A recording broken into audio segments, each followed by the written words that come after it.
name's Ken Crane. I'm a resident of the city of Phoenix.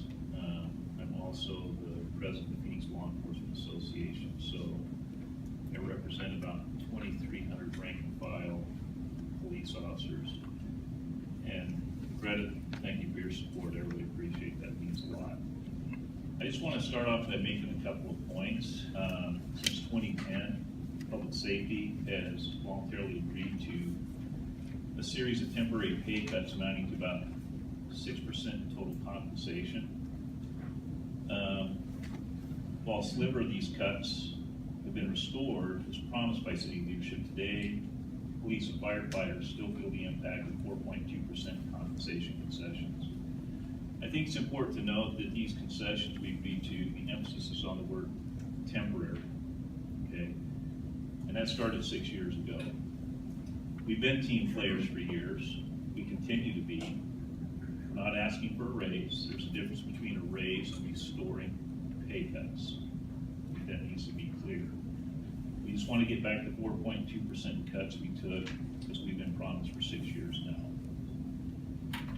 We agreed to earn less so taxpayers wouldn't have to pay more. And we felt at the time that that was the right thing to do, to step up, be team players, and help the city out. But we think right now it's time for the city of Phoenix to honor our contracts and keep the promise to take care of the city's police officers and firefighters. By agreeing to temporary pay cuts, cuts to our health care, and drastically cutting the number of sworn Phoenix police officers and firefighters, we've saved the city, by our estimate, close to $500 million since 2010. That's close to $500 million. A couple other points. In 2011, the Phoenix General Fund revenues were $948 million. Since then, the general fund revenues have grown 16% to about $1.1 billion for 2016 to 2017.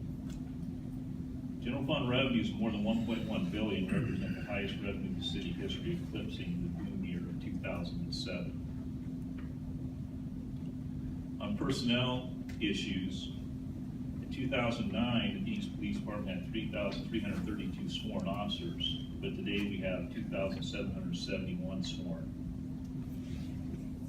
This is a reduction of 561 sworn officers. At one point, we were 700 down. We had not hired for well over 6 years, and we feel the hit out on the street. We have squads routinely going out on the street, sometimes staffed at a 50% level, which is a huge, huge safety issue. And not only that, it impacts the citizens we serve.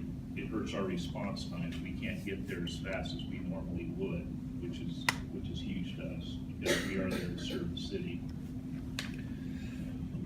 So when you look at that number, just to give you a visual, those numbers, that 500 to 600 down, will be the equivalent of eliminating every single sworn police officer in the city of Glendale and every single sworn police officer in Avondale simultaneously.